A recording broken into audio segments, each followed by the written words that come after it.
Solenoid का self inductance क्या बताया था? L बराबर M into I। नहीं, M इंटू आई तो हर किसी का फॉर्मूला है, वो होता है फ्लक्स का फॉर्मूला। M इंटू आई या L इंटू आई, सेल्फ इंडक्टेंस का L इंटू आई और इसके लिए M इंटू आई। बाकी जो L है वो अरेंजमेंट पर डिपेंड करता है। मान लो ये क्या है, सोलिनॉइड, तो सोलिनॉइड के अरेंजमेंट पर L डिपेंड करेगा, तो L आता है इसका mu not an square V। हाँ, mu not an square volume, है ना ये फॉर्मूला। इसको ओपन करना चाहो खोल सकते हो, म्यू नॉट एन स्क्वायर इसका एरिया और ये लेंथ, ये था फॉर्मूला इसका, है ना। फिर उसके बाद म्यूचुअल इंडक्टेंस के दो फॉर्मूले, तीन है वैसे तो, तीसरा भी याद होना चाहिए। म्यूचुअल इंडक्टेंस के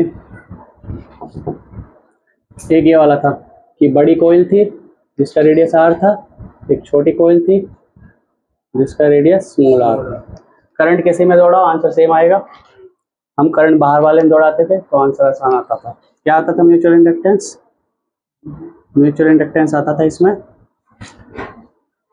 सर्कुलर करंट कैरिंग वायर के वैसे मैग्नेटिक फील्ड कितना होता है सेंटर पर? 6 है। Mu naught I upon 2R। Mu naught I upon 2R, where R is the radius.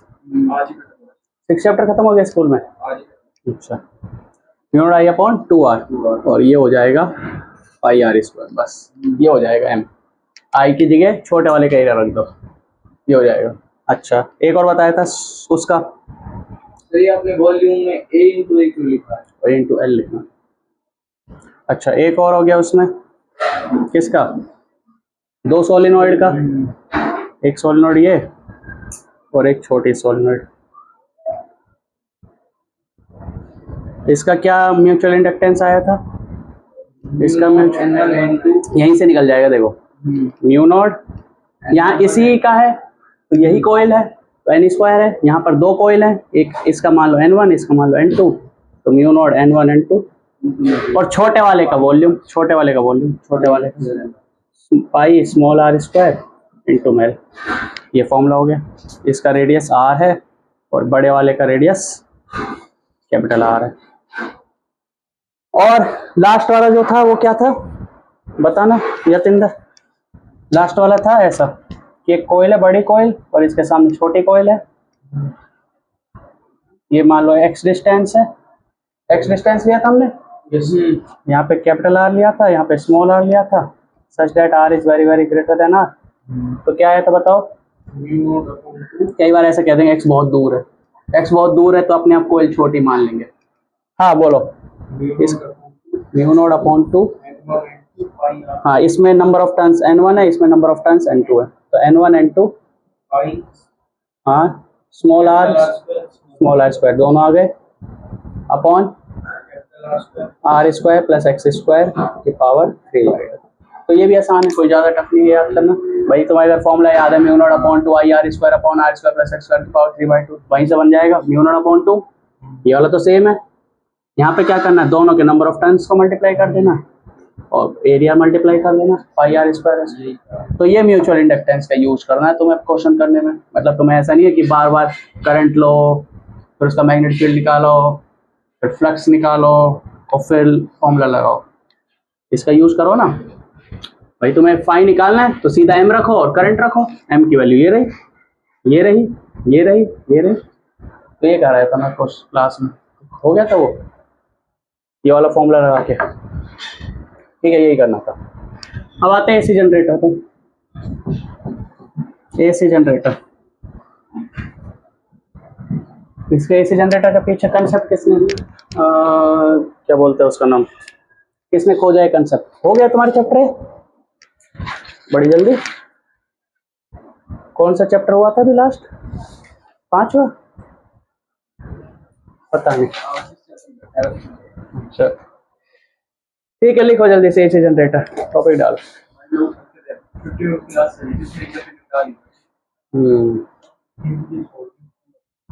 AC generator लिखो, इतना थ्योरी व्योरी आएगी नहीं पर present low.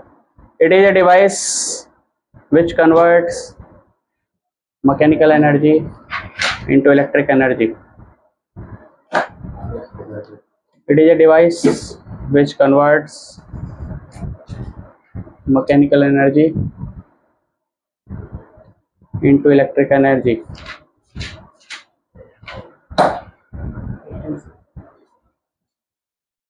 Into electric energy in the form of alternating current. Electric energy में convert करता है. It is a device which converts mechanical energy into electric energy in the form of alternating current. ठीक है, in the form of alternating current. Principle लिखो इसके पीछे.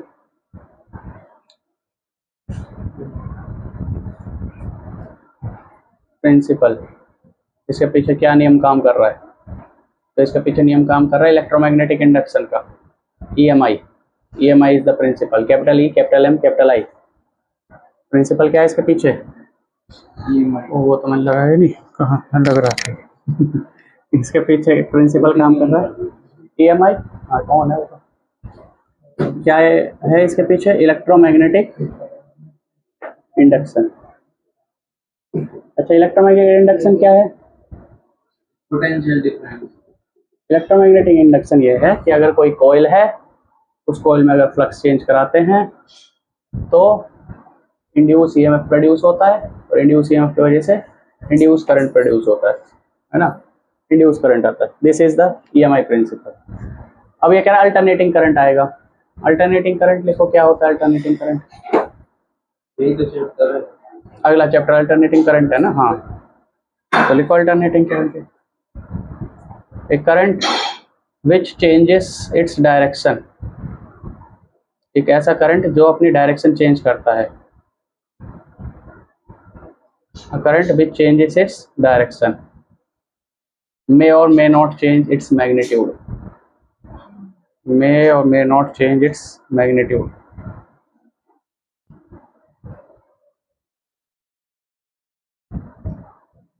A current which changes its direction may or may not change its magnitude. तो एक ऐसा current है alternating current जो डायरेक्शन चेंज करता है. इसका मैग्नीट्यूड यानी करंट की वैल्यू चेंज हो भी सकती है और चेंज नहीं भी हो सकती. अल्टरनेटिंग करंट किसने डिस्कवर किया था? अल्टरनेटिंग करंट किसने डिस्कवर किया था? अल्टरनेटिंग करंट किया था डिस्कवर निकोला टेस्ला ने, है ना. किसने डिस्कवर किया था? निकोला टेस्ला ने. अभी तक हम जब इस चैप्टर से पहले तक जो हम करंट पढ़ रहे थे वो था DC करंट, बैटरी वाला करंट. वो किसने डिस्कवर किया था? DC करंट वो करा था थॉमस अल्वा एडिसन, जिसने बल्ब की खोज करी थी. इन दोनों के बीच में बहुत लड़ाई हुई है, कोल्ड वॉर. एडिसन और इसके बीच में, क्या नाम है इसका, निकोला टेस्ला के बीच में. जीता. आज हमारे घर में कौन सा करंट आता है? Alternating current. तो जीता कौन? निकोला टेस्ला जीता. ठीक है. ऐसा भी कहते हैं निकोला टेस्ला का क्या हो गया? पेन नहीं है, ब्लैक पेन चाहिए. इतना क्या नोट्स बना रहा है तो हैं? तो बना ले ब्लैक पेन से. हाँ, तो निकोला टेस्ला क्या बोलते हैं उसका नाम? हाँ, उसका तो ये भी कहना था कि मतलब कि वो उसका मतलब ड्रीम प्रोजेक्ट था कि मैं बिना तारों से बिजली भेजना चाह रहा हूँ, है ना. आजकल वो आते हैं वायरलेस चार्जिंग वगैरह. हाँ, उसने टावर बनाया था निकोला टेस्ला टावर, है ना. लेकिन उसका फंडिंग रोक दी उसके. किसने? जो कॉपर की वायर बनाती थी उसने. उसका कॉपर बिकना बंद हो जाएगा. क्योंकि वायर यूज नहीं होंगी ना. तो फ्री में करंट मिलता फिर घरों में. अल्टरनेटिंग करंट फ्री में आता, डिस्ट्रीब्यूशन की जरूरत ही नहीं, सीधा. लेकिन उसका प्रोजेक्ट पूरा नहीं हो पाया. ठीक है. तो AC जनरेटर उसी ने बनाया था, निकोला टेस्ला. तो क्या क्या है इसका कंसेप्ट समझो. देखो, मैं तुम्हें शुरुआत से बताता हूँ. शुरुआत से मतलब चैप्टर शुरुआत हुआ था पहले दिन. क्या बताया था? एक कॉइल है. This is your coil. ये कॉइल है. इस कॉइल किसकी बनी हुई है? कॉपर कंडक्टिंग वायर की. ठीक है. यहाँ मान लो मैग्नेटिक फील्ड है. यहाँ क्या है? Magnetic field. और मैग्नेटिक फील्ड कहाँ की तरफ है? डॉट का मतलब बाहर की तरफ, मैग्नेटिक फील्ड है बाहर की तरफ, ठीक है, मैग्नेटिक फील्ड है बाहर की तरफ। तो इस मैग्नेटिक फील्ड में एक कॉइल है, इस कॉइल का एरिया है मान लो ए, इस कॉइल का जो ये एरिया है, ये एरिया है, ये क्या है? ए। तो इस कॉइल में जो फ्लक्स होगा, कॉइल के फ्लक्स होगा वो होगा कितना मैग्नेटिक फील्ड है और कितना इसका एरिया है और इसके बीच का एंगल, मैग्नेटिक फील्ड और एरिया वेक्टर के बीच का एंगल। देखो पहले बताओ, ये एरिया है और मैग्नेटिक फील्ड कैसे जा रहा है? क्या ऐसे जा रहा है अंदर से बाहर? इसको कैसे करके जा रहा है? मतलब इसको पेनिट्रेट करके जा रहा है ना, इसके अंदर से जा रहा है, इसके अंदर से जा रहा है। तो मतलब सारा का सारा मैग्नेटिक फ्लक्स इसके साथ लिंक है। तो यहाँ पे एंगल आना चाहिए 0, एंगल क्या आना चाहिए? 0। वो कैसा आएगा? एरिया वेक्टर लेना पड़ेगा इसका। एरिया वेक्टर कहाँ की तरफ आएगा? बाहर की तरफ। एरिया वेक्टर होता है, मान लो एरिया है, ये एरिया है, इसकी लेंथ है, मान लो इसकी लेंथ है L, ब्रेड्थ है B, तो एरिया हो गया L इंटू B।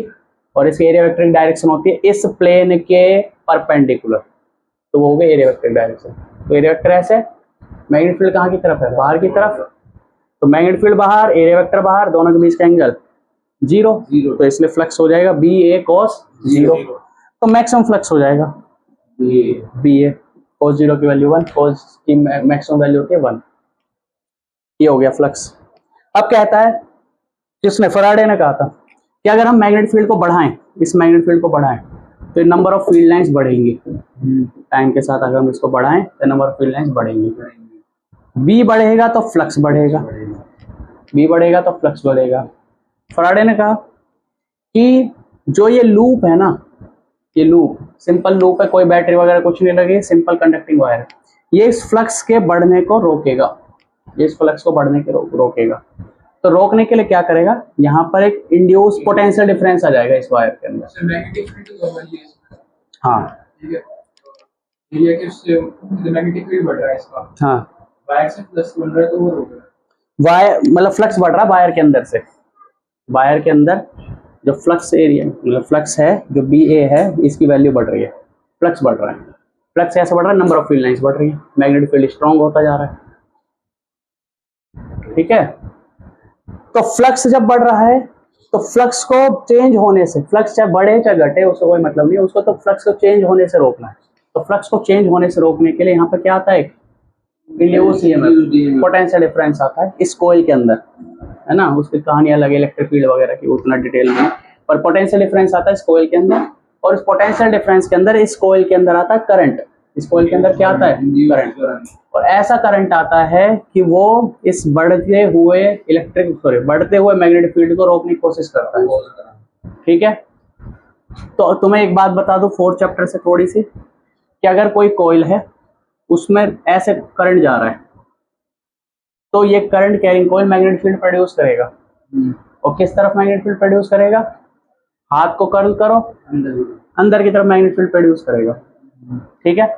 यहाँ पे कौन सा मैग्नेटिक फील्ड बढ़ रहा है? बाहर की तरफ। तो इसके अंदर जो इंड्यूस करंट आएगा अपने आप, कैसा आया उसकी कहानी अलग है, इलेक्ट्रिक फील्ड वगैरह की कहानी। बाकी डायरेक्शन समझो, इलेक्ट्रिक फील्ड जो है, सॉरी करंट जो आएगा, इंड्यूस करंट आएगा, वो ऐसे आएगा कि इस बाहर वाले बढ़ते हुए मैग्नेटिक फील्ड को रोक सके। तो उसके लिए क्या करना पड़ेगा? इलेक्ट्रिक करंट कैसे लाना पड़ेगा? क्लॉकवाइज। तो इंड्यूस करंट आएगा ऐसा, इंड्यूस करंट कैसा आएगा? ऐसा, क्लॉकवाइज इंड्यूस करंट आएगा। और क्लॉकवाइज इंड्यूस करंट कैसा मैग्नेटिक फील्ड बनाता है? अंदर की तरफ। तो मतलब वो बाहर वाले बढ़ते हुए मैग्नेटिक फील्ड को रोकने के लिए ऐसा क्लॉकवाइज करंट बनेगा। और इंड्यूस EMF यानी पोटेंशियल डिफरेंस कैसा बनेगा? करंट कैसे जा रहा है? बाहर ऊपर, तो यहाँ पे हाई पोटेंशियल, यहाँ पर लो पोटेंशियल, ऐसे इस तरह का पोटेंशियल डिफरेंस बनेगा इस कॉइल के अंदर, ठीक है। ये तो एक कहानी हुई जो हमने शुरुआत में बताई थी, चैप्टर की शुरुआत में, ठीक है। अब इसका एक और पॉइंट ऑफ व्यू देखो इस वाले टॉपिक का। एक और पॉइंट ऑफ व्यू देखने के लिए तुम्हें चैप्टर 4 में जाना पड़ेगा। चैप्टर 4 में हमने पढ़ा था, ध्यान से देखना चैप्टर 4 पे, क्योंकि वही कहानी अल्टरनेटिंग करंट में यूज होने वाली है। उसका एक क्वेश्चन ही वही होगा, तभी होगा जब ये कहानी समझोगे। चैप्टर 4 में पढ़ा था हमने कि अगर कोई करंट कैरिंग वायर है, एक्सटर्नल मैग्नेटिक फील्ड में रखते हैं, मैग्नेटिक फील्ड है एक्सटर्नल मैग्नेटिक फील्ड में रखते हैं तो इस वायर पे फोर्स लगता है। और ये तो तुम 10th क्लास में पढ़ते हो कि कोई करंट कैरिंग वायर है, मैग्नेटिक फील्ड में फोर्स लगता है, फोर्स लगता है FMI, ऐसे पढ़ते हो 10th क्लास में, फोर्स मैग्नेटिक फील्ड करंट, है ना, ऐसे पढ़ते हो। फिर क्या करते हो, करंट की डायरेक्शन में इसको रखते हो, इसको मैग्नेटिक फील्ड की डायरेक्शन रखते हो, और ये थंब क्या बताता है, फोर्स, ऐसे पढ़ते थे ना 10th में, पढ़े नहीं पढ़े? तो करंट बताओ, करंट कहाँ की तरफ जाएगा, ऊपर, मैग्नेटिक फील्ड कहाँ की तरफ, बाहर, फोर्स कहाँ है, राइट में, है ना, left hand, Fleming left hand rule पढ़ते थे, तो वो है फोर्स मैग्नेटिक फील्ड करंट। यहाँ पे क्या पढ़ते हैं हम, यहाँ पे हम सीधा बता देते हैं, फोर्स की वैल्यू क्या होगी, i vector, l vector cross b vector.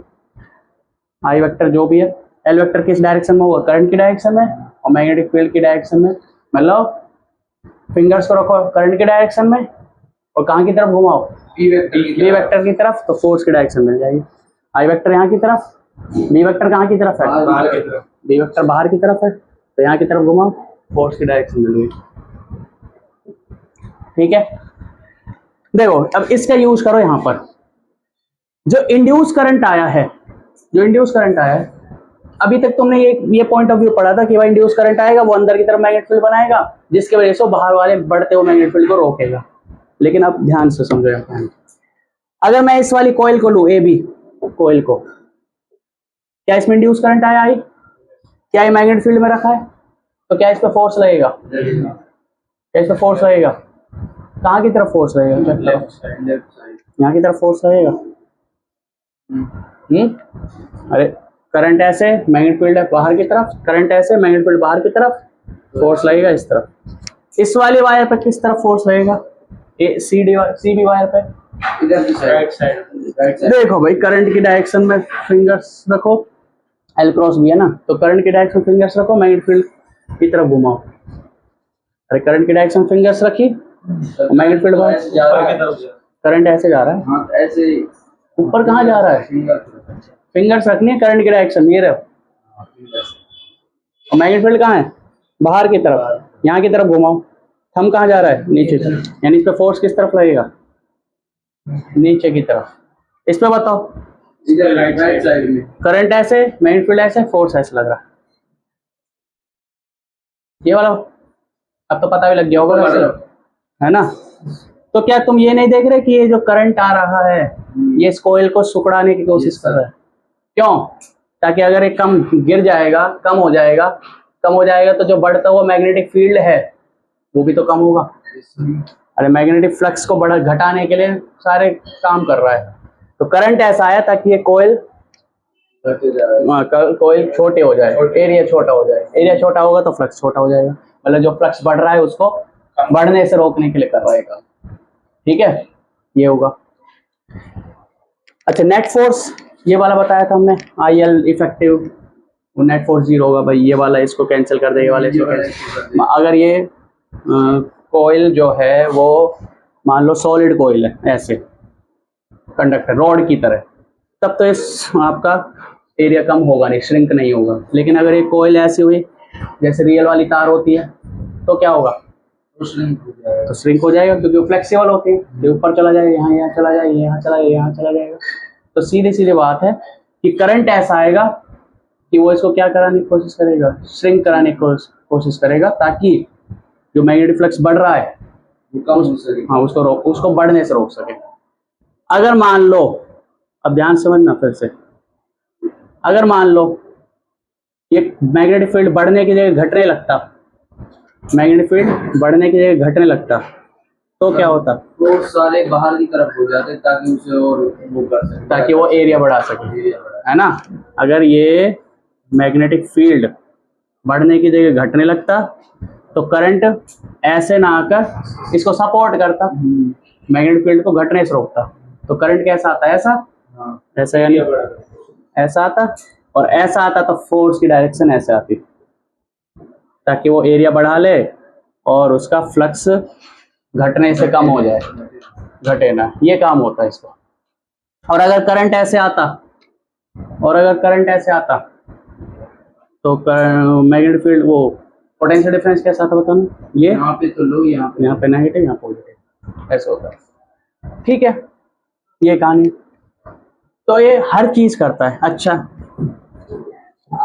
यहाँ पर हम क्या कर रहे हैं, यहाँ पर हम मैग्नेटिक फील्ड बढ़ाकर फ्लक्स बढ़ा रहे हैं, यहाँ पर मैग्नेटिक फील्ड बढ़ाकर फ्लक्स बढ़ा रहे हैं।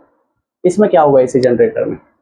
एसी जनरेटर में क्या कहानी होती है, पहले एसी जनरेटर पढ़ते हैं, फिर इसकी जो मैथमेटिक्स है जब बात करेंगे उसकी। ठीक है, लिखो जल्दी से एसी जनरेटर। वैसे भी आ जाता है ठीक ठाक, ठीक थोड़ा बहुत आ जाता है। लिखो वर्किंग।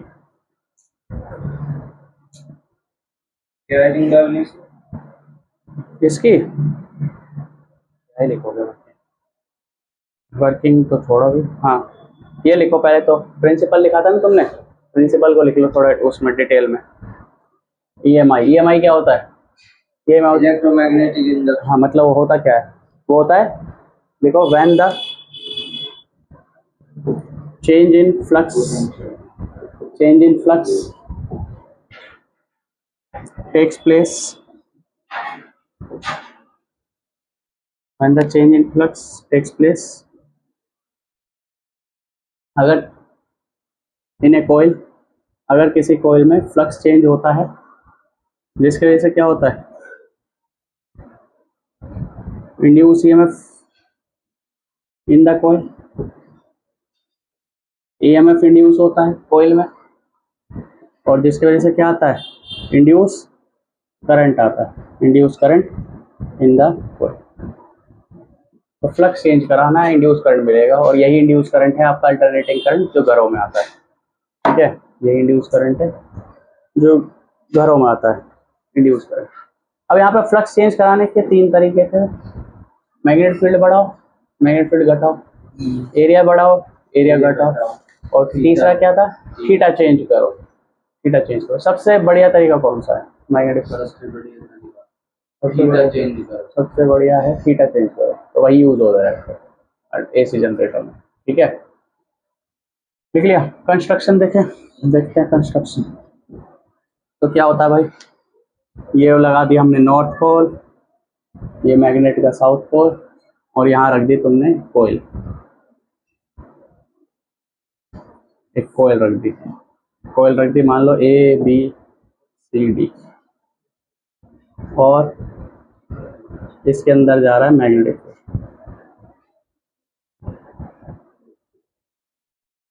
इसके अंदर से जा रहा है मैग्नेटिक फील्ड।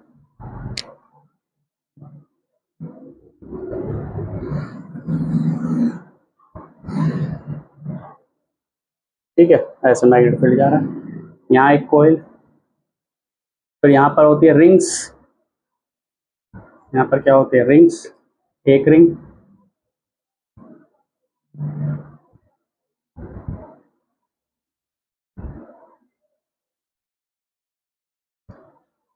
या फिर इसके अंदर से,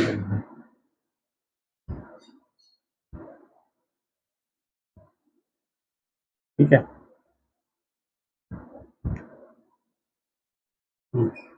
ये रिंग, और फिर ये भी किसी रिंग के साथ अटैच होती है।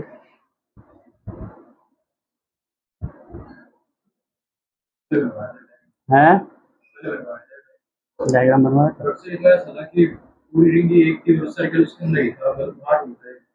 सर्कल उसके अंदर वो तो कभी कैसे बना देता, और वैसे भी 12th में आता नहीं है, 12th में आता नहीं है, 10th में आता था। 10th वाला थोड़ी पूछेंगे 12th में।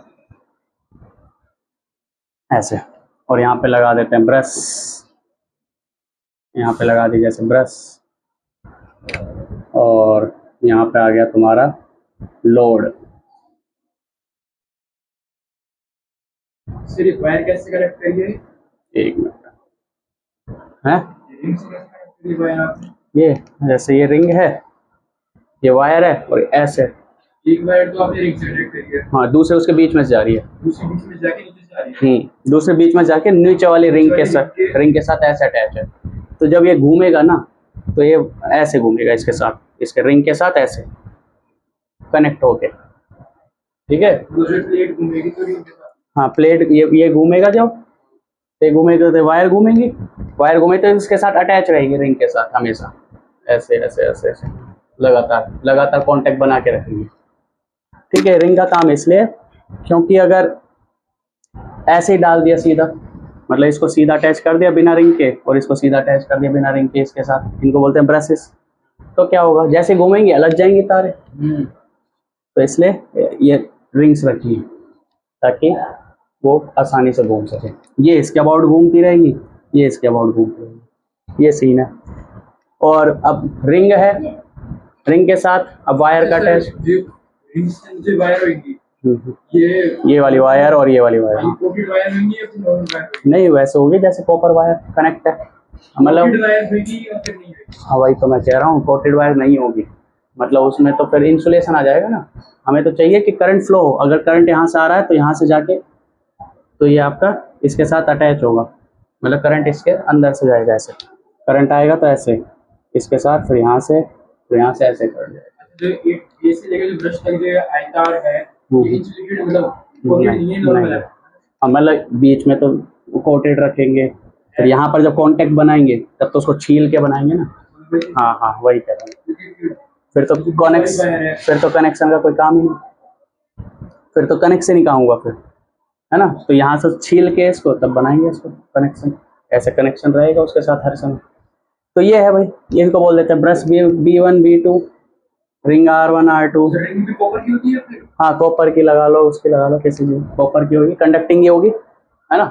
अब इसके काम हमको क्या ही लिखवाएं, B1 B2 का काम, और भाई B1 B2 का काम है कांटेक्ट बनाए रखना, और रिंग R1 R2 का काम क्या है, ताकि ये तारे आपस में वो ना हो लिखना पेपर में रिंग R1 R2 इसलिए ताकि तारे आपस में हिल जाए ना। लिखो स्लिप रिंग, स्लिप रिंग से इसे बोलते हैं क्योंकि इसमें तार क्या करता है, स्लिप करता है, ऐसे स्लिप करता है। तो लिख लो स्लिप रिंग्स जल्दी से, स्लिप रिंग्स। स्लिप रिंग्स क्यों बोल रहे हैं, हाँ ताकि क्योंकि रिंग तारे उसके ऊपर स्लिप करती रहे और आराम से घूमते रहे। तो लिख लो जल्दी, स्लिप रिंग्स होती हैं, स्लिप रिंग्स जो कि कॉपर की होती है, मेंटेन कांटेक्ट विद, इसको बोलते हैं armature coil, armature coil, armature. Copper की होती है कोई कंडक्टिंग, ये कंडक्टिंग होगी, आर्मेचर कोइल, आर्मेचर कोइल, ये जो कोइल है ये भी कंडक्टिंग होगी, आर्मेचर कोइल, ठीक है। तो लिखो slip rings maintain contact with, construction में लिख लेना, है ना। Slip rings maintain contact with, maintain contact between armature coil and brushes. तो ब्रशेस और कोइल ये रहे ना, आर्मेचर कोइल एंड ब्रशेस। तो कोइल और ब्रशेस के बीच का कांटेक्ट बनाने का काम करती है ये स्लिप रिंग्स। BRUSHES, हाँ BRUSHES। और ये होती है carbon brushes, of course conducting है, कार्बन कंडक्टिंग होती है। होता क्या मतलब हाँ इससे होएगा क्या? किससे, पूरे अरेंजमेंट से, हाँ। अभी पढ़ेंगे ना, पहले लिख लो ब्रशेस, लिखो B1 B2। ये और जो नॉर्थ साउथ और ये बीच में, मतलब ये इसके अंदर से जा रही है, ऐसे कॉइल है तो मैग्नेटिक फील्ड ऐसे निकल रही है, ये है डायग्राम, ठीक है। तो ब्रशेस लिखो carbon brushes, it maintain contact with load, it maintain contact between load and slip ring, it maintain contact with load, यहाँ पर होगा लोड, भाई तुम्हें बल्ब जलाना है, कुछ जलाना है तो यहाँ पे जलेगा वो। और ये है भाई स्लिप रिंग्स, स्लिप रिंग्स, ये स्लिप रिंग्स है, ये ब्रशेस है।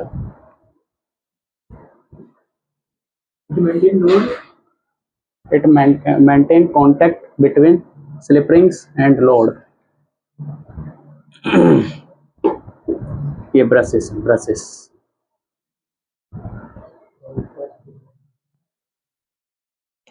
ठीक है। ये हो गया आर्मेचर कोइल। अब कंसेप्ट देखते हैं, वर्किंग देखते हैं। लोड मतलब ये है कि बल्ब जलाना है, फ्रिज जलाना है, कुछ भी कोई भी इलेक्ट्रिकल कंपोनेंट होता है वही होता है लोड। भाई पंखा चलाना है, ये चलाना है, वो चलाना। जनरेटर क्या है, यही तो है।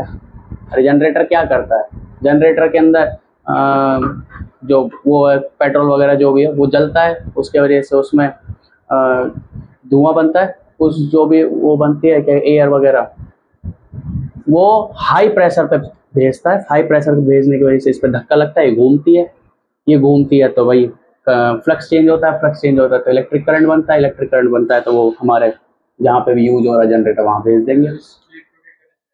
हाँ, और क्या, प्लेट को रोटेट करने से करंट जनरेट हो रहा है। प्लेट के अंदर मैग्नेटिक फील्ड लाइन जा रही है, मैग्नेटिक फ्लक्स है, घूमेगा तो मैग्नेटिक फ्लक्स चेंज होगा। क्या मैग्नेटिक फील्ड लाइन अब नहीं जा रही है इसके अंदर से, तो मैग्नेटिक फ्लक्स चेंज होगा तो इंड्यूस करंट बनेगा। उसका रीज़न बहुत डिटेल में बताना पड़ेगा कभी और, ठीक है, या चैप्टर 8 में बताएंगे थोड़ा बहुत। हाँ, विंड ब्लेड्स हैं तुम्हारे, हाइड्रो पावर प्लांट्स में पानी गिरा के घुमाया जाता है वो है, और जितने भी हैं न्यूक्लियर पावर प्लांट है वहाँ पे न्यूक्लियर एनर्जी से। इसमें हाँ, तो उसमें मैग्नेट वगैरह लगाए रखते हैं, उसका अंदर का अरेंजमेंट जो होता है। अरे विंड तो वो घूम रहा है, लेकिन उसके साथ को क्या बोलते हैं पुली वगैरह जोड़ के नीचे दूसरे ये इसको घुमाया जाता है। ऐसे थोड़ी सिर्फ वही घूम रहा है, वो तो बहुत बड़े थोड़े धीरे धीरे घूमते हैं वो तो। हाँ, ऐसे घुमाया जाता है, ठीक है। तो ये है पूरा सिस्टम, लिख दिया बेटा ले। इंडक्शन मोटर स्टार्ट, यही तो इंडक्शन मोटर इंड्यूस करंट, फलाना करंट, और ये इंडक्शन मोटर ही तो है।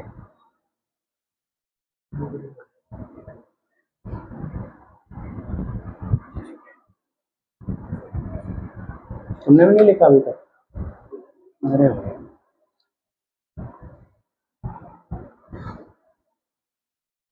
अब इसकी वर्किंग मेन है।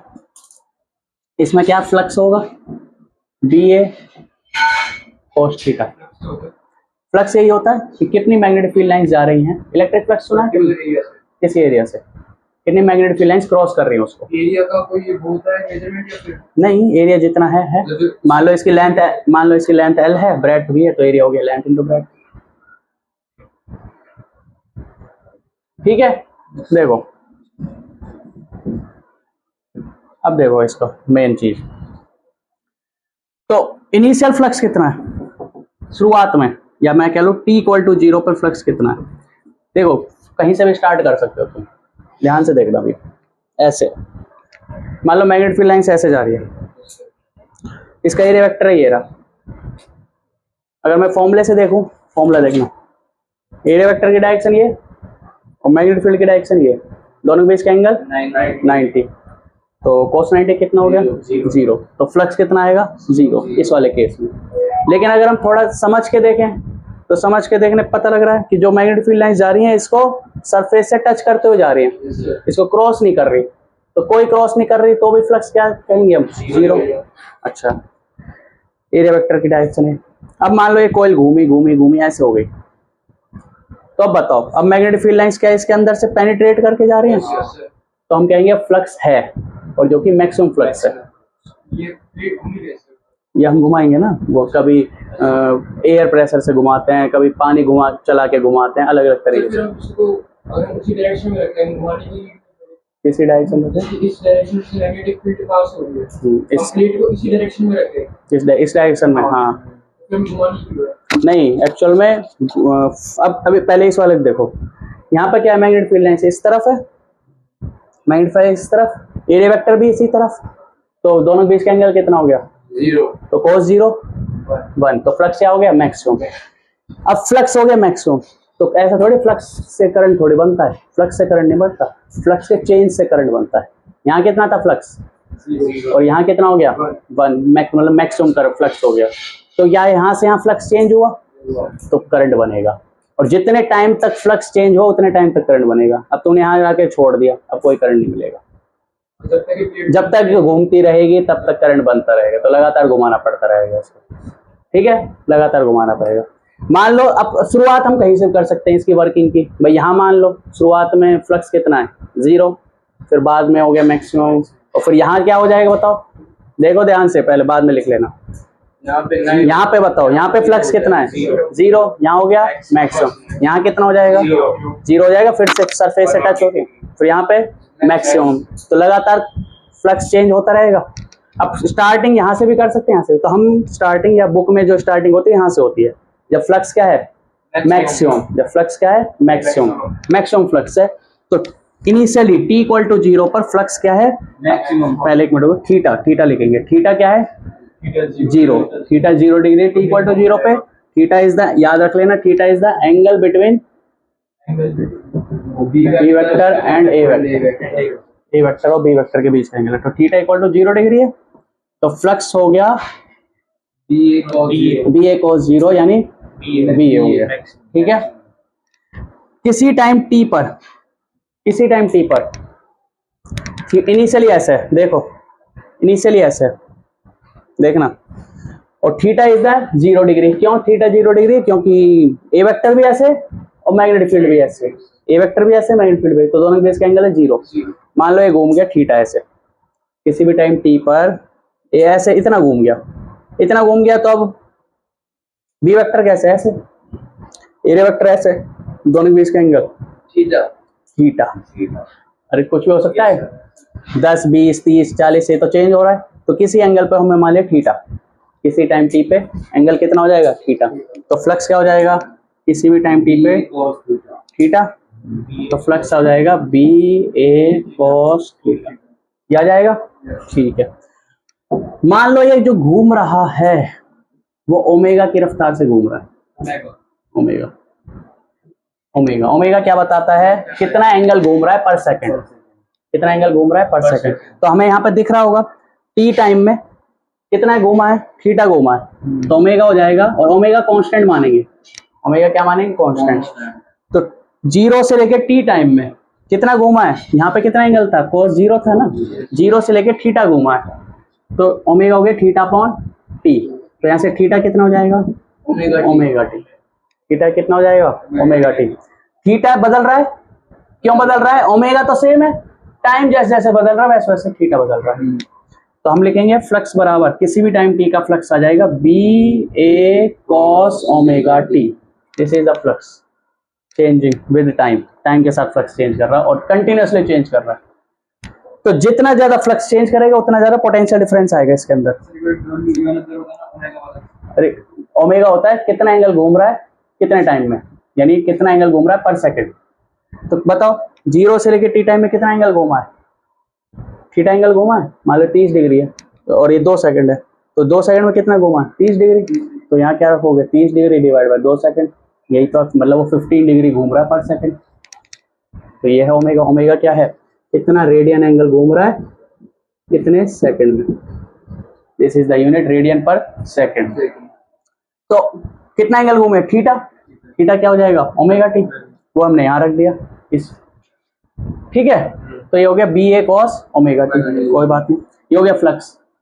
अब कह रहे फ्लक्स जैसे जैसे चेंज होगा वैसे वैसे पोटेंशियल डिफरेंस बनेगा। जब तक फ्लक्स चेंज होता रहेगा तब तक पोटेंशियल डिफरेंस बढ़ता रहेगा।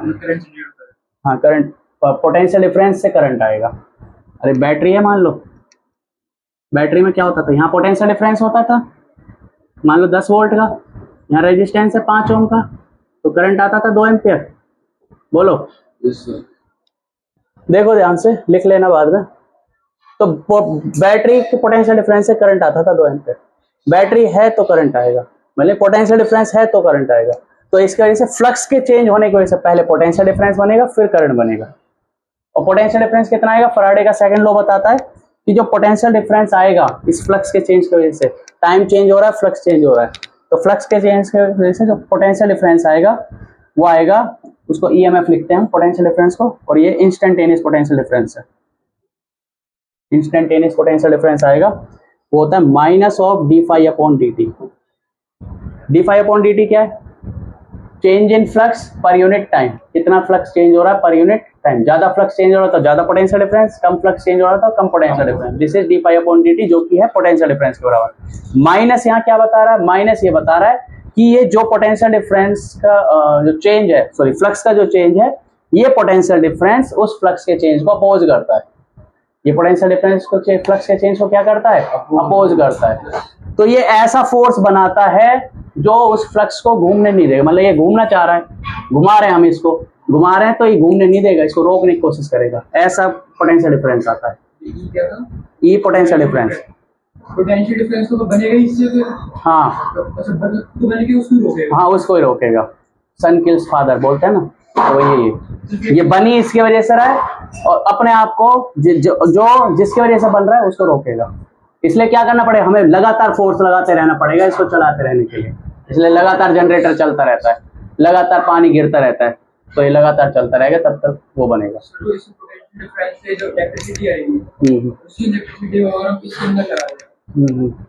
हाँ हाँ बिल्कुल करा है लोगों ने, एक इनोवेशन है। साइकिल में क्या करा, साइकिल चलाई, उसके अंदर दोनों तरफ मैग्नेट लगाई, मैग्नेट लगाने साइकिल चलने से वो क्या बोलते हैं, यही बन गया सारा फ्लक्स वलक्स का पूरा सिस्टम बनाया, वहां से करंट बन रहा है और उस करंट से साइकिल चला रहा है, इलेक्ट्रिक करंट। उसी अरे क्या कहते हैं वो ईवी साइकिल होती है, इलेक्ट्रिक साइकिल, तो उसी बिजली से, मतलब उस बिजली की जो साइकिल चल रही है तो जो बिजली बन रही है तो उसको स्टोर कर रहा है बैटरी में, और उस बैटरी से साइकिल चला रहा है।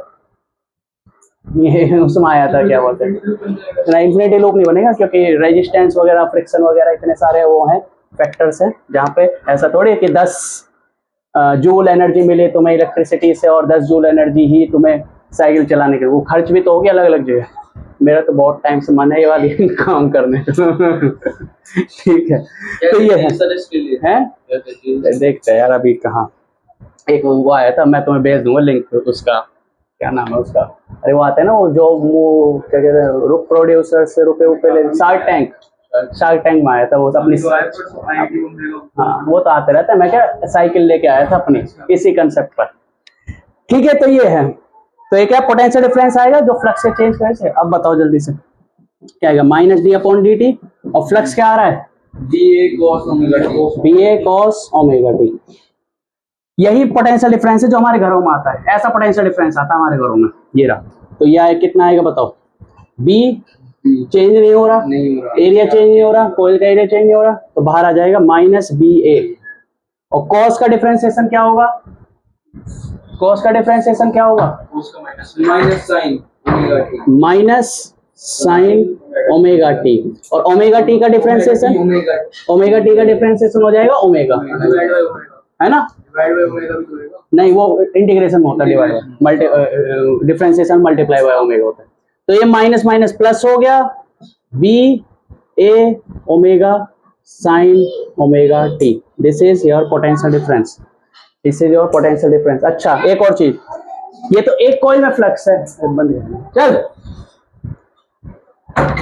ये तो एक कॉइल में फ्लक्स है, यहाँ n कॉइल्स होंगे तो n कॉइल का फ्लक्स आ जाएगा NBA, तो n कॉइल का फ्लक्स ही हो जाएगा, तो नंबर ऑफ फ्लक्स बढ़ जाएंगे, फ्लक्स बढ़ेंगे तो हमारा चेंज बढ़ेगा, चेंज होती है, कोई होती है, गैस कनेक्ट होती है तो एक दूसरे से पैरेलल कनेक्ट होती है, ऐसे जैसे एक ही उस पर दिखा दूंगा मैं तुम्हें, यहाँ दे जल्दी से, ये हो जाएगा, तो कितना आ जाएगा बोलो,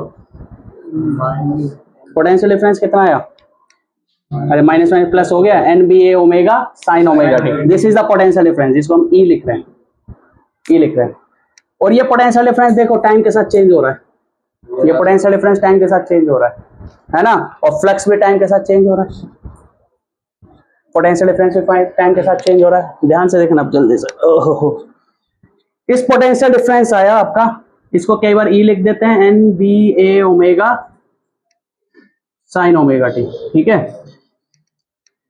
अच्छा मैक्सिमम पोटेंशियल डिफरेंस क्या आएगा, जब साइन की वैल्यू मैक्सिमम होगी, और साइन की वैल्यू मैक्सिमम कितनी होती है 1, तो मैक्सिमम पोटेंशियल डिफरेंस आ जाएगा NBA ओमेगा और साइन की वैल्यू 1, तो ये हो जाएगा this is the maximum potential difference. इसको हम लिख देते हैं E नोड, इसको क्या लिख देते हैं E node, maximum potential difference को क्या लिख देते हैं E नोड, तो ये बनेगा E बराबर NBA ओमेगा E नोड हो गया, E node sine omega T, यहाँ पर याद रखना E नोड क्या है, मैक्सिमम पोटेंशियल डिफरेंस है जो कि है NBA ओमेगा, ठीक है, ये E नोड है।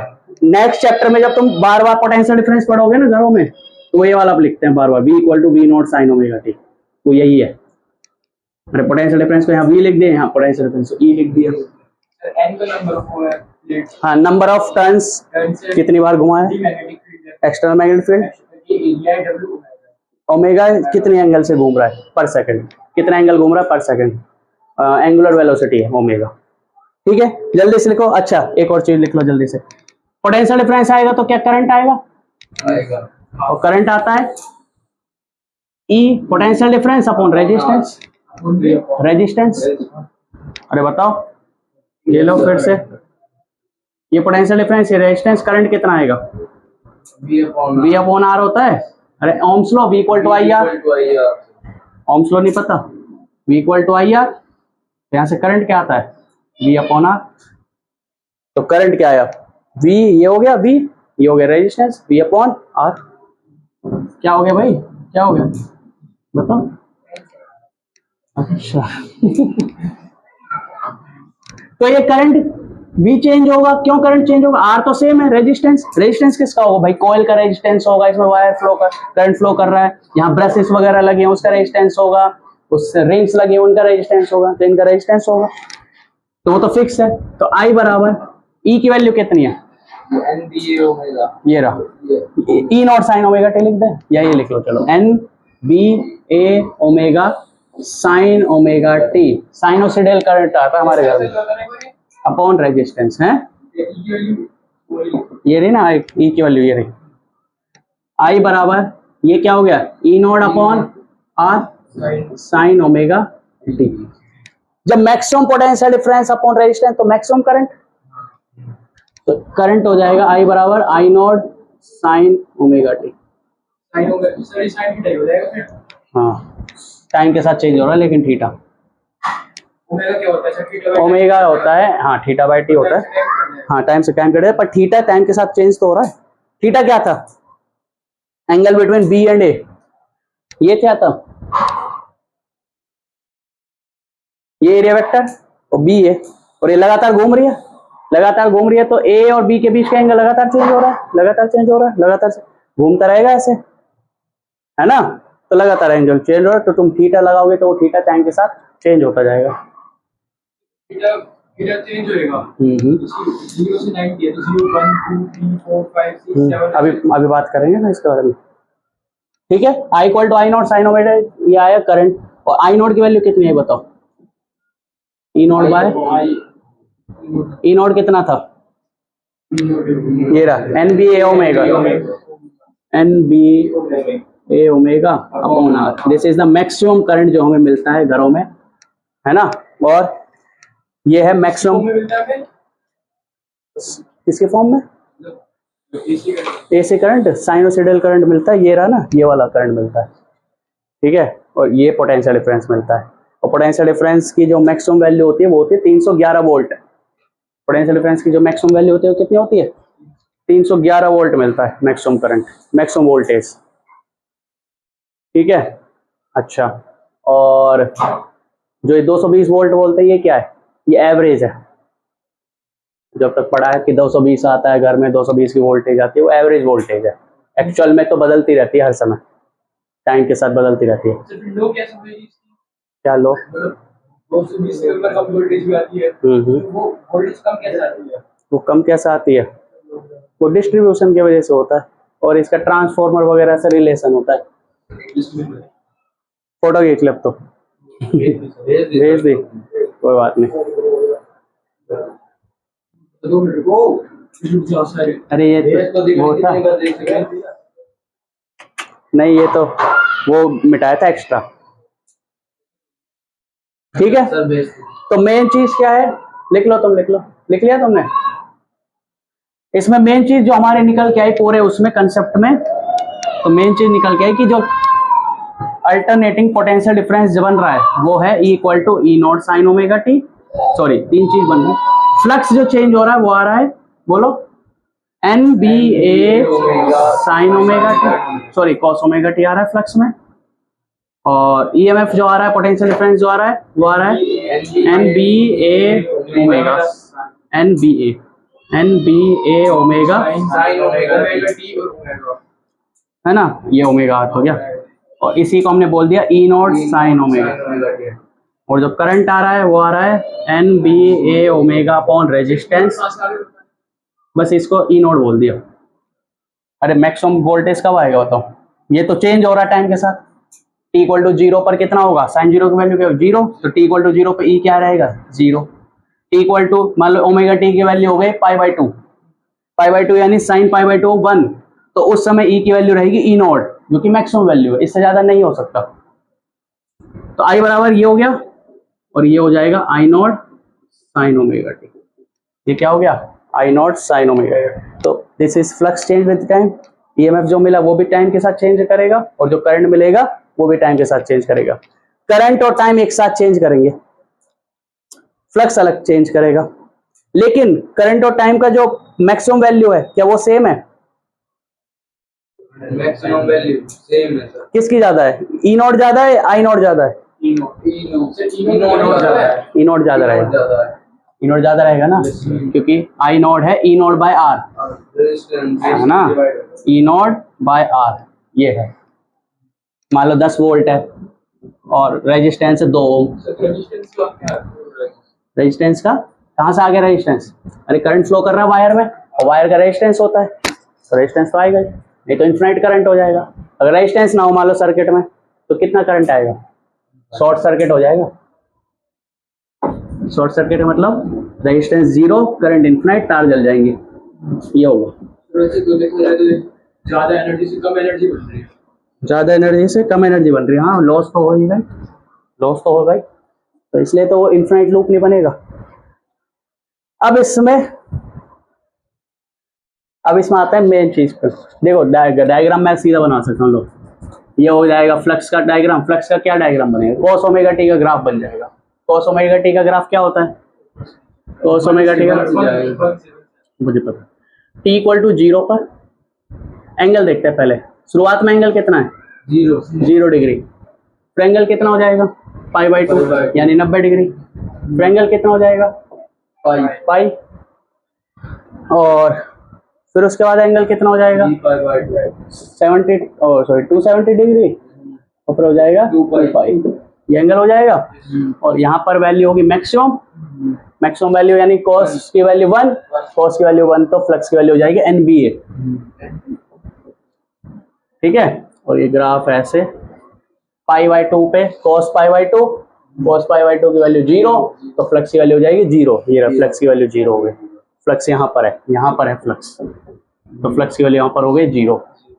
फिर क्या होगा cos pi by 2 cos pi की वैल्यू यानी -1, तो इसकी वैल्यू हो जाएगी माइनस NBA का मतलब कुछ नहीं है वैसे तो, सीधा ये है कि फ्लक्स मैक्सिमम हो गया अपोजिट डायरेक्शन में। -NBA का मतलब ये है माइनस NBA कैसा है, अरे सिंपल है, ओमेगा टी यानी ये ओमेगा टी की वैल्यू कितनी है पाई, तो कोस पाई की वैल्यू कितनी होती है -1 और -NBA हो गया। 3 पाई बाई 2 यानी 270, cos 270 पर कितना होगा 0 होगा, तो ये हो जाएगा। फिर उसके बाद बोलो, उसके बाद 2 पाई पे मैक्सिमम। तो इस तरह से ग्राफ चलता है इसका, फ्लक्स का ग्राफ ऐसे रहेगा। इसको दिखा भी देंगे, कोई दिक्कत नहीं। अगर हम इसी में उसका ग्राफ बनाए, इसका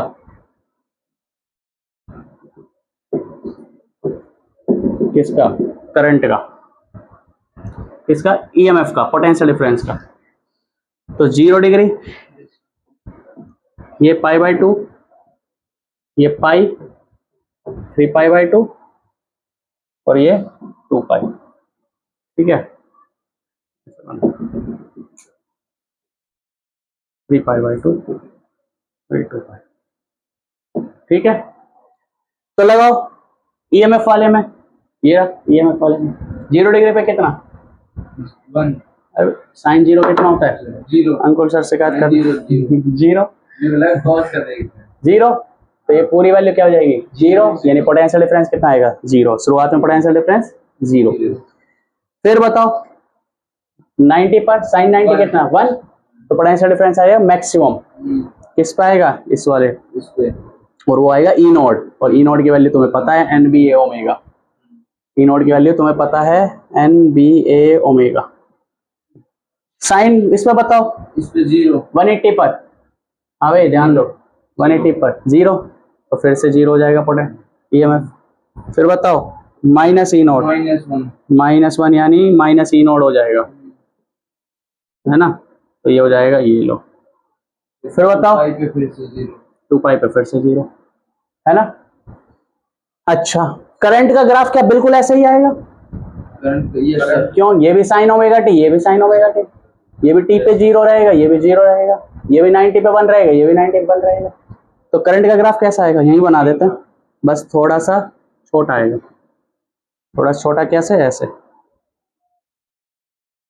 ये क्या है, आई नोड, और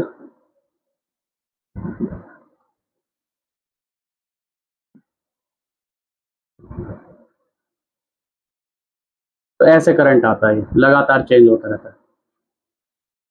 इसको प्रूफ करते हैं, कोई दिक्कत नहीं। ये आएगा करंट, ये आएगा माइनस आई नोड। माइनस आई नोड का मतलब, आई नोड का मतलब मान लो इस डायरेक्शन में करंट जा रहा है, ये मान लो रेजिस्टेंस है, इस वाले करंट का मतलब पॉजिटिव करंट, पॉजिटिव का मतलब मान लो ये वाली डायरेक्शन वाला पॉजिटिव करंट है, और यहाँ पे फिर क्या आ रहा है, माइनस आई नोड। माइनस आई नोड का मतलब है करंट ऐसे जा रहा है, तो करंट इस रेजिस्टेंस से कभी ऐसे जाएगा, कभी ऐसे जाएगा, कभी ऐसे जाएगा, कभी ऐसे जाएगा, कभी ऐसे जाएगा, कभी ऐसे जाएगा। मैग्नेटिक फील्ड फिक्स रहती है, ओनली कॉइल को रोटेट वर्टिकल रोटेट कर रहे थे, लिख लो जल्दी, डायग्राम बनाओ। हाँ, कॉइल को वर्टिकल रोटेट कर रहे थे, कॉइल को ऐसे रोटेट कर रहे थे, मतलब वर्टिकल एक्सिस के अलावा अलावा, वो रोटेट नहीं कर सकते, बिल्कुल कर सकते हैं, ऐसे नहीं, बस फ्लक्स चेंज होना चाहिए।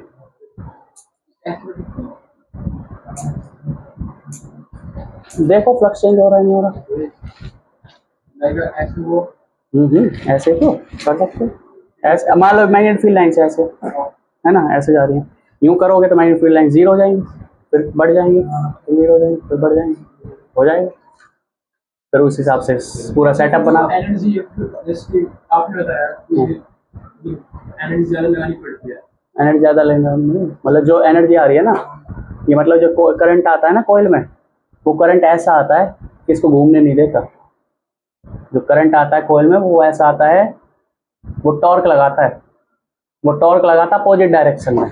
मान लो ऐसे घुमा रहे हो तुम कॉइल को, ऐसे घुमा रहे हो, तो इसमें जो करंट आएगा वो ऐसा आएगा, इसके ऊपर टॉर्क लगाएगा ऐसे।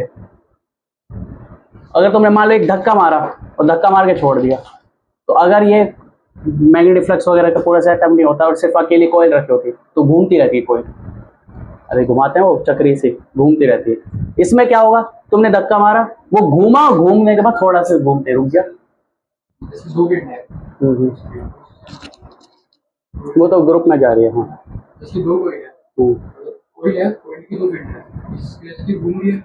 कॉइल की दो,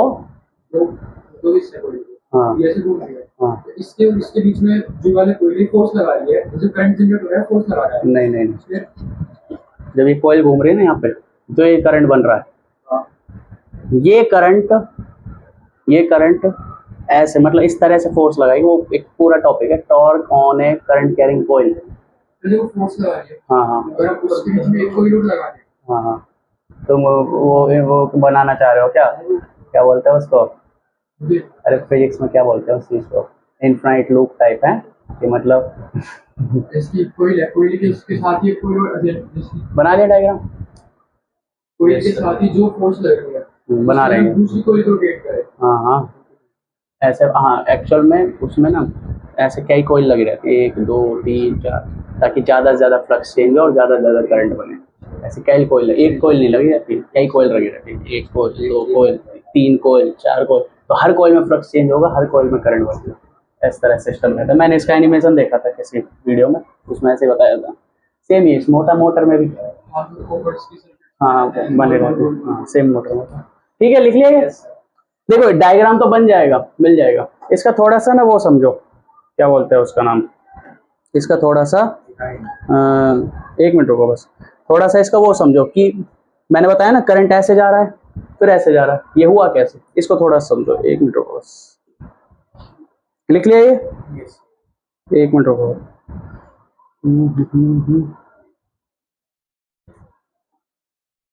देखो कहाँ पर, ये इसको मिटाते हैं, इसको मिटाते हैं। अब इस समझना, ये है कॉइल, ऐसे, है ना। और करंट मैग्नेटिक फील्ड ऐसे इसके अंदर से जा रही है, पेनिट्रेट होती है। और ये t इक्वल टू 0 की बात है। t इक्वल टू 0 पे फ्लक्स कैसा था, हमने कैसे माना था, मैक्सिमम फ्लक्स माना था, हमने ऐसा माना था। t इक्वल टू 0 पे कोयल ऐसे है, इसका एरिया वेक्टर ऐसे है और मैग्नेटिक फील्ड भी ऐसे है, तो फ्लक्स क्या होगा, maximum. Maximum magnetic field line जाएंगे ऐसे, तो 0 डिग्री वाला केस है, तो फ्लक्स क्या होगा, मैक्सिमम। तो देखो यहाँ पे t इक्वल टू 0 पे फ्लक्स क्या है, मैक्सिमम, जो कि है NBA ओमेगा। अब क्या हो रहा है, कोयल घूमी और देखो ध्यान से यहाँ पे, ये एरिया वेक्टर है, एरिया वेक्टर याद रखना, सॉरी मैग्नेटिक फील्ड की डायरेक्शन याद रखना। ये है कोयल घूमी, मैं ऐसे घुमाता हूँ, चलो ऐसे घुमाते हैं, ये घूमी ऐसे घूमी। अब बताओ फ्लक्स क्या हो गया, 90 हो गया, फ्लक्स 90, मतलब एंगल 90 हो गया, फ्लक्स क्या हो गया, फ्लक्स 0 हो गया ना। अरे पहले तो सारी इसके अंदर पेनिट्रेट करके जा रही, तो यहाँ फ्लक्स 0 हो गया। अब बताना तुम मुझे, मैग्नेटिक फील्ड लाइंस ऐसे हैं, तुम्हें बतानी है सबको, मैग्नेटिक फील्ड लाइंस ऐसे हैं और ये फ्लक्स कम हो रहा है, यानी अंदर यहां से यहां जाने वाला फ्लक्स कम हो रहा है। तुम आइडिया लगा सकते हो करंट कैसा आएगा, ये वाला फ्लक्स कम हो रहा है ना, ये वाला फ्लक्स कम हो रहा है, ये वाला फ्लक्स कम हो रहा है, तो इसमें करंट कैसा आएगा, ऐसे आएगा। क्यों ऐसा करंट बनेगा, जो कि इसी डायरेक्शन में मैग्नेटिक फील्ड बनाए। जब ऐसे करंट आता है ना कॉइल में, तो इसी डायरेक्शन में मैग्नेटिक फील्ड बनाता है। तो मतलब करंट की डायरेक्शन कैसे होगी, मान लो ये पॉइंट है A, ये है B, तो ऐसे आएगी। मतलब इसकी डायरेक्शन लिखो A B, तो ऐसे आएगी, ऐसे और ऐसे करंट की डायरेक्शन आएगी। क्यों, फ्लक्स घट रहा है। इस वाले को याद रखना, क्योंकि करंट की डायरेक्शन चेंज होगी। अब देखना, ये वाला है A, ये वाला है A, मैं भी पहली बार ही देख रहा हूँ, देखते हैं इसको क्या होता है। ये AB, तो करंट की डायरेक्शन कहाँ से कहाँ है, ये अभी A से B, ऐसे घूम रहा है, फ्लक्स चेंज हो रहा है, फ्लक्स कम हो रहा है, यहाँ जाने वाला फ्लक्स कम हो रहा है, तो करंट की डायरेक्शन ऐसा आएगी। इसको बढ़ाने की कोशिश करेगा तो करंट की डायरेक्शन ऐसा आएगी, मतलब ऐसे आएगी कि वो मैग्नेटिक फील्ड ऐसा ही बनाए। कैसे,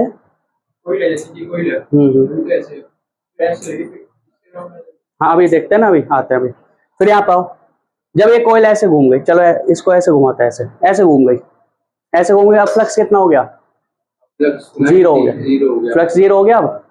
अब जैसे ही ऐसे जाएगा, अब फ्लक्स क्या बढ़ेगा, पहले बताओ, पहले एंगल कितना है, अभी तो 90 डिग्री एंगल है, फ्लक्स 0, मैग्नेटिक फील्ड लाइंस ऐसे, अब ये घूम जाएगा ऐसे, तो ये हो गया एरिया वेक्टर डायरेक्शन, ये हो गया किसकी डायरेक्शन, मैग्नेटिक फील्ड। दोनों के बीच का एंगल हो गया 180, दोनों के बीच का एंगल हो गया 180, यानी फ्लक्स आएगा नेगेटिव, ये रहा -NBA, है ना। यहाँ से यहाँ तक जाने में फ्लक्स आएगा। अब तुम बताओ मुझे, यहाँ से यहाँ जाने पर फ्लक्स बढ़ रहा है घट रहा है, बढ़ रहा है ना, अंदर की तरफ बढ़ रहा है फ्लक्स, अंदर की तरफ बढ़ रहा है।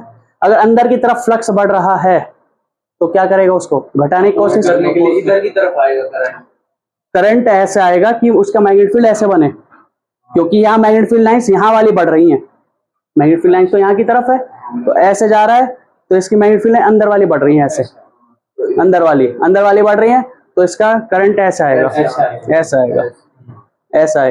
ऐसा आएगा नहीं, अभी भी ऐसे ही आ रहा है, मतलब देखो तुम यहाँ से यहाँ, हम यहाँ से यहाँ तक पहुंच गए अभी तक।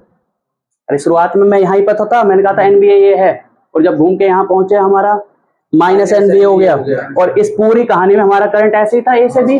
तो देखो करंट पूरा का पूरा ऐसे ही है, पॉजिटिव, करंट पूरा पॉजिटिव है, ठीक है। अब आ जाओ यहाँ पे, यहाँ पर आ गए, मैग्नेटिक फील्ड कहाँ की तरफ है, पीछे, और हमारा जो एरिया वेक्टर है यहाँ की तरफ है, तो मैग्नेटिक फ्लक्स आया था, मैक्सिमम फ्लक्स है क्योंकि सारी पेनिट्रेट करके जा रही है, और कितनी है -NBA, क्योंकि एंगल 180 डिग्री है। अब बताओ, अब यहाँ से यहाँ पहुंच रहे हैं, तो क्या होगा, फ्लक्स कम होगा, अब फ्लक्स कम होगा। कौन सा फ्लक्स है यहाँ पर, अंदर की तरफ फ्लक्स है, यहाँ पर फ्लक्स कौन सा है, अंदर की तरफ। अरे देखो मैग्नेटिक फील्ड लाइंस यहाँ की तरफ है, तो एरिया वेक्टर ऐसे है, फ्लक्स कहाँ की तरफ है, अंदर की तरफ, अंदर की तरफ। और अब जब ऐसे घुमाएंगे तो फ्लक्स क्या होगा, कम होगा। अंदर जाने वाला फ्लक्स कम होगा तो वो ऐसा करंट बनाएगा कि वो उस करंट की वजह से जो मैग्नेटिक फील्ड बनेगा वो अंदर की तरफ बनेगा। तो अब करंट कैसा बनेगा, ऐसे, ऐसा करंट बनेगा, तभी तो उसका मैग्नेटिक फील्ड अंदर की तरफ बनेगा, ऐसा बनेगा। तो ऐसा बनेगा तो हाँ हाँ सपोर्ट करेगा उसको। तो बताओ ऐसा बनेगा करंट, ऐसा करंट बनेगा तो बी से ए जाएगा। और अब देखो पहले कहां से कहां रहा था, ए से बी, और अब बी से ए जाएगा, करंट हो जाएगा नेगेटिव, मतलब करंट की डायरेक्शन बदल गई। पहले ए से बी थे, अब करंट की डायरेक्शन देखो यहाँ पे, ये रहा, हम कहां थे यहाँ पर माइनस एन बी ए से, अब हम जा रहे हैं यहाँ पर। जब वही रुक जाओ एक मिनट, मैं तो फ्लक्स ही बता रहा हूँ। यहाँ पे फ्लक्स कितना था, माइनस एन बी ए, और जब यहाँ घूम के यहाँ पहुंच गए तो फ्लक्स जीरो हो गया, क्योंकि पैरेलल फील्ड लाइंस हो गई। बोलो जब यहाँ पहुंच गए तो मैग्नेटिक फील्ड है यहाँ पे और एरिया वेक्टर यहाँ पे, तो फ्लक्स क्या हो गया, जीरो। यानी ये वाली कहानी चली हमारी यहाँ से, ये वाली शुरुआत हमारी यहाँ से थी ना। एरिया वेक्टर और इसके बीच का एंगल कितना था, जीरो। ये 90 डिग्री, पाई बाई 2, ये पाई। अब ये यहाँ से यहाँ कितना है, पाई से 3/2। यहाँ से यहाँ कितना है, यहाँ से यहाँ बताओ, यहाँ पे 3 वो हो गया था पाई, पाई से 3π/2। ये हो गया तुम्हारा 180 से 270 डिग्री।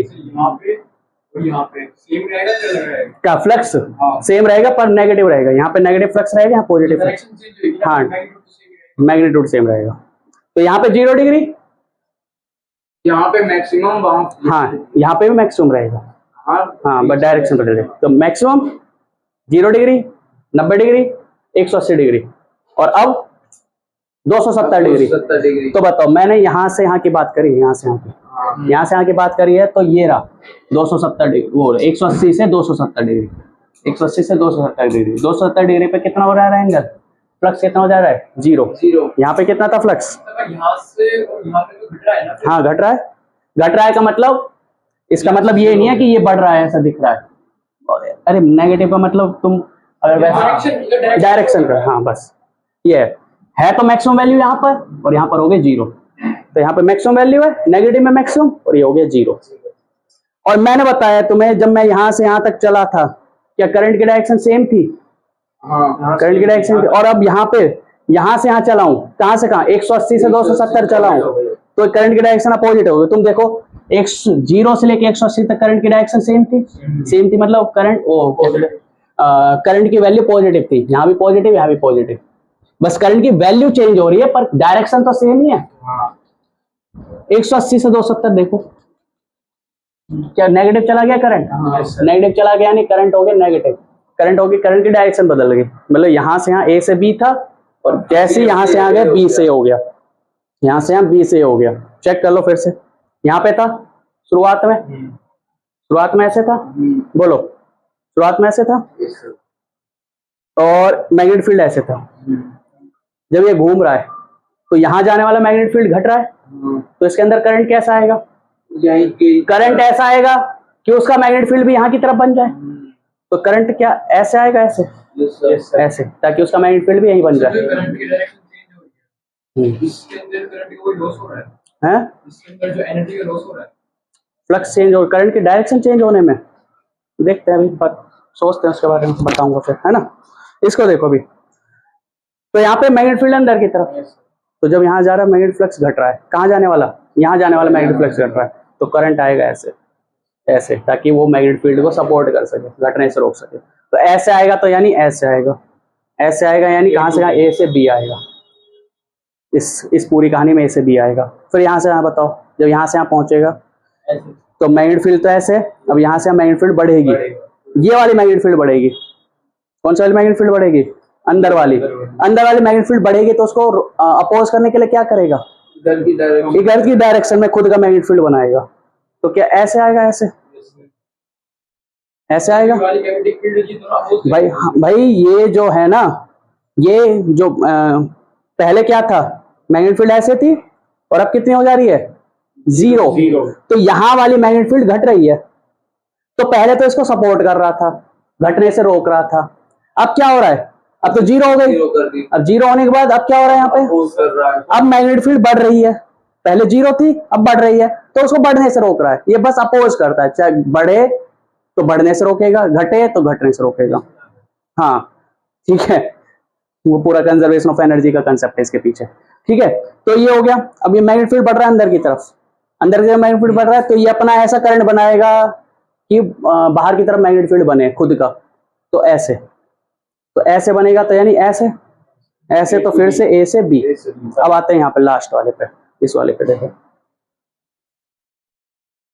यहाँ ए से बी। ठीक है, ये रहा ए, ये रहा बी, ए से बी। अब बताओ मैग्नेटिक फील्ड वहां की तरफ है, इसका मैग्नेटिक फील्ड अंदर, मतलब मैं ये कहूँ मैग्नेटिक फील्ड अंदर की से ऐसे जा रही है अंदर की तरफ, और इस समय मैग्नेटिक फ्लक्स क्या है, मैक्सिमम है, मैग्नेटिक फील्ड लाइंस सबसे ज्यादा जा रही है। जब ऐसे जाएगा, ऐसे जाएगा, ऐसे जाएगा, तो मैग्नेटिक फील्ड घट रहा है, और ऐसे जा रहा है तो मैग्नेटिक फील्ड घट रहा है, यहाँ मैग्नेटिक फील्ड जीरो हो जा रहा है, मैग्नेटिक फ्लक्स जीरो हो जा रहा है, तो यहाँ मैग्नेटिक फ्लक्स घट रहा है, घट रहा है, घट रहा है, घट रहा है, घट रहा है यहाँ पे। अब बताओ कौन सा वाला मैग्नेटिक फ्लक्स घट रहा है, अंदर जाने वाला। तो इसको मतलब अपोज करने के लिए क्या करेगा, उसको घटने नहीं देगा, घटने नहीं देगा, तो उसी की डायरेक्शन में मैग्नेटिक फील्ड बनाएगा। जो मैग्नेटिक फील्ड बना है, जो मैग्नेटिक फील्ड बना है, और जो पहले मैग्नेटिक फील्ड था किसमें, जीरो एंगल पे, वो सेम रहेगा या फिर डिफरेंट रहेगा? उसका अलग कॉन्सेप्ट है फ्लक्स का, उसका वो फोर्थ चैप्टर में आता है, वो बाद में बताऊंगा इसको।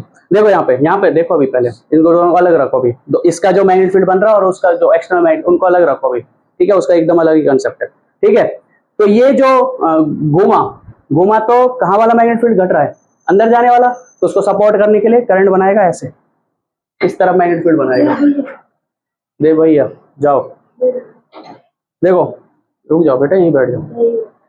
तो करंट बनेगा ऐसे, करंट बनेगा ऐसे, यानी उसका उस करंट की वजह से जो मैग्नेटिक फील्ड बनेगा ऐसे बनेगा, उसको सपोर्ट करने, तो करंट ऐसे बनेगा, ऐसे ऐसे बनेगा। तो देखो ध्यान से, यहाँ से जाएगा यहाँ, और यहाँ से ऊपर जाएगा, और मैंने लिखा था ए से बी लिखा था, अब बी टू ए जाएगा, यहाँ से आप जाएगा बी टू ए, तो यहाँ जाएगा करंट उल्टा। अब यहाँ आ जाओ, अब यहाँ जैसे जैसे यहाँ मैग्नेटिक फील्ड हो गया जीरो, अब जैसे जैसे यहाँ आएगा मैग्नेटिक फील्ड बढ़ेगा, मैग्नेटिक फील्ड बढ़ेगा, कहाँ वाला मैग्नेटिक फील्ड बढ़ेगा, यहाँ वाला मैग्नेटिक फील्ड बढ़ेगा।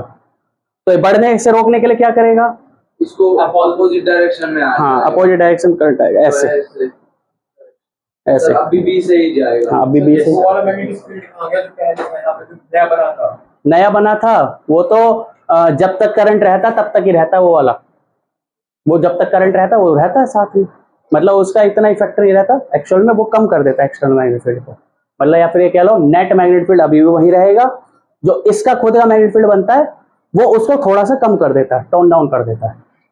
ठीक है, तो अब ये वाला बताओ, ये वाला मैग्नेटिक फील्ड ये है, तो ये वाला मैग्नेटिक फील्ड बढ़ रहा है, तो उसको रोकने के लिए ऐसे आएगा, ऐसे आएगा, तो कहाँ से कहाँ आ रहा है, बी से, इसलिए ये वाला करंट आएगा। ठीक है, तो ये पूरी कहानी बताई, अभी तो सिर्फ करंट के डायरेक्शन की। अब इसमें जो कहानी बची है बस एक ये बची है कि इसमें जो कहानी बची है उसमें ये बची है कि जो एक करंट आ रहा है ना, ठीक है, हम करंट की डायरेक्शन को लेंज से निकाल लिया, ऐसे करंट आएगा कि वो उसको बढ़ते हुए मैग्नेटिक फील्ड को घटेगा, अपोज करेगा, या घटते हुए मैग्नेटिक फील्ड को अपोज करेगा, ये सब कहानी। इसमें एक और कहानी बची है कि जो करंट आ रहा है ना ऐसे क्लॉकवाइज या एंटी क्लॉकवाइज, जो भी करंट आ रहा है वो टॉर्क भी लगाएगा इसके ऊपर, वो इसके ऊपर क्या लगाएगा, टॉर्क, क्योंकि तुम्हें पता है करंट कैरिंग कॉइल पे टॉर्क लगता है, करंट कैरिंग कॉइल टॉर्क लगता है, और वो टॉर्क ऐसा आएगा, अगर तुम ऐसे घुमा रहे हो ना, ऐसे घुमा रहे हो तो फ्लक्स चेंज हो रहा है, तो वो टॉर्क अपोजिट लगेगा, घूमने नहीं देगा, ताकि फ्लक्स का चेंज ना हो, तो टॉर्क घूमने नहीं देगा। जैसे ईएमएफ वाला, वो तो टॉर्क कल बताऊंगा, वो अब खत्म हो गया टाइम। ठीक है, तो टॉर्क उसको घूमने नहीं देगा, तो हमें टॉर्क के अगेंस्ट वर्क करना पड़ेगा, तब घुमाना पड़ेगा, हमें टॉर्क के अगेंस्ट वर्क करना पड़ेगा, तब घुमाना पड़ेगा।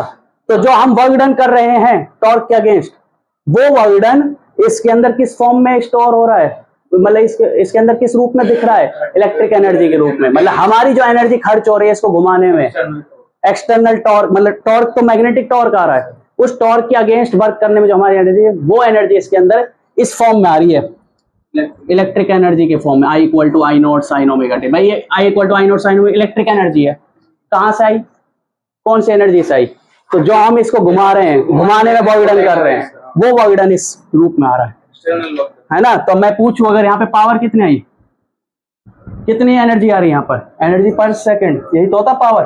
तो पावर का फॉर्मूला होता है V इंटू माई, अरे पावर का फॉर्मूला क्या होता है, V इंटू माई, और V कितना है, V naught sine omega t, और करंट कितना आया, आई नॉट साइन ओमेगा, तो करंट पावर कितना आ जाएगा, V naught I naught sine square omega t. देव अगर पूरी साइकिल की बात करें, पूरी साइकिल की यहां से स्टार्ट करा और ये घूम के यहां वापस आ गया, ये पूरी साइकिल की बात करें तो हमें सारे के सारे जितनी भी ये जो ये है वी आई, ये कौन सा वोल्टेज है, इंस्टेंटेनियस वोल्टेज। ये कौन सा करंट है, इंस्टेंटेनियस करंट। बट इस इंस्टेंट पे कितना करंट मिल रहा है, इस इंस्टेंट पे कितना वोल्टेज मिल रहा है, वो है ये। तो इन सबको ऐड करते जाए, ऐड करते जाए, पूरी साइकिल में हमें कितनी पावर मिली, पूरी साइकिल में कितनी पावर, इसको इंटीग्रेट कर देंगे तो आएगा वी नॉट आई नॉट और साइन स्क्वायर ओमेगा टी का जो इंटीग्रेशन होता है पूरी साइकिल के लिए 0 से लेके 360 डिग्री के लिए जो होता है वो उसकी वैल्यू होती है 1। उसकी वैल्यू कितनी होती है 1। तो आंसर सॉरी 1/2 होती है उसकी वैल्यू, उसकी वैल्यू होती है 1/2। तो पावर का आंसर आता है आपका वी नॉट अपॉन √2 और आई नॉट अपॉन √2। अरे 2 को मैंने √2 अपॉन √2 मल्टीप्लाई √2 लिख दिया। तो दिस इज द, और वी नॉट अपॉन √2 को बोलते हैं VRMS। RMS हम नेक्स्ट चैप्टर में पढ़ेंगे क्या है, VRMS। और आई नॉट अपॉन √2 होता है IRMS। ये होते हैं रूट मीन स्क्वायर वोल्टेज और ये होती है रूट मीन स्क्वायर करंट। और RMS वोल्टेज ही होती है 220 वोल्ट, जिसको हम कहते रहते हैं घर में 220 वोल्ट का वोल्टेज आती है, यही वोल्टेज है, वो RMS वोल्टेज होती है। और RMS करंट होता है जो हम मेजर करते हैं, ठीक है। मैं तो करंट तो लगातार चेंज हो रहा है, वोल्टेज लगातार चेंज हो रही है। अब ऐसे थोड़ी बोलेंगे इस क्षण पे 0 वोल्ट है, इस क्षण पे 311 वोल्ट चला गया फिर 0। ये एवरेज समझ सकते हो आप, एवरेज वोल्टेज है 220, लगातार चेंज हो रहा है, कंटिन्यूसली चेंज हो रहा है, लगभग 1 सेकंड में 50 बार 100 बार चेंज हो जाता है। ये तो एक इंस्टेंट बात हुई, मतलब ये करंट की डायरेक्शन बदल रही है ना लगातार, लगभग 1 सेकंड में 100 बार करंट की डायरेक्शन बदल जाती है। बताओ एक साइकिल ये है पूरी, इसमें एक बार ये डायरेक्शन एक बार ये डायरेक्शन, क्या 2 डायरेक्शन आई? अरे बताओ एक साइकिल में कितनी direction I? 2 direction. Sir 1 second में कह रहा हूं, एक साइकिल में मतलब ये यहां से घूम के यहां वापस आया, यहां से घूम के यहां वापस आया, ये एक साइकिल हुई, 2 डायरेक्शन चेंज हुई है। और लगभग 1 सेकंड में ऐसी 100 साइकिल चलती हैं, ठीक है। तो ऐसी 100 साइकिल नहीं, सॉरी 50 साइकिल चलती हैं ऐसी, कितनी 1 सेकंड में। और 50 साइकिल मतलब कितनी बार करंट चेंज होगा? 100 बार। 1 सेकंड में 2 बार करंट चेंज हुआ, करंट की डायरेक्शन चेंज हुई, तो 1 सेकंड में 100 बार करंट चेंज होता है। तो जो हम घुमाते हैं ना उस कोयल को, वो इतनी तेजी से पानी आता है कि उसको 50 बार घुमाया जाता है 1 सेकंड में। इसलिए कहते हैं इंडिया में जो करंट आता है उसकी फ्रिक्वेंसी होती है 50 हर्ट्ज, करंट की फ्रिक्वेंसी होती है 50 हर्ट्ज। और जो अमेरिका का करंट है उसमें होती है 60 हर्ट्ज फ्रिक्वेंसी। तो ये पूरा सिस्टम है, इसलिए इंडिया के जितने भी इक्विपमेंट बने हैं वो सब के सब 50 हर्ट्ज फ्रिक्वेंसी के लिए बने हैं। हम अपना बल्ब लेके वहां नहीं लगा सकते क्योंकि वहां पे 60 हर्ट्ज फ्रिक्वेंसी के लिए वो सारे सामान है ना। तो ये है पूरा सिस्टम, ठीक है। बंद करो इसको।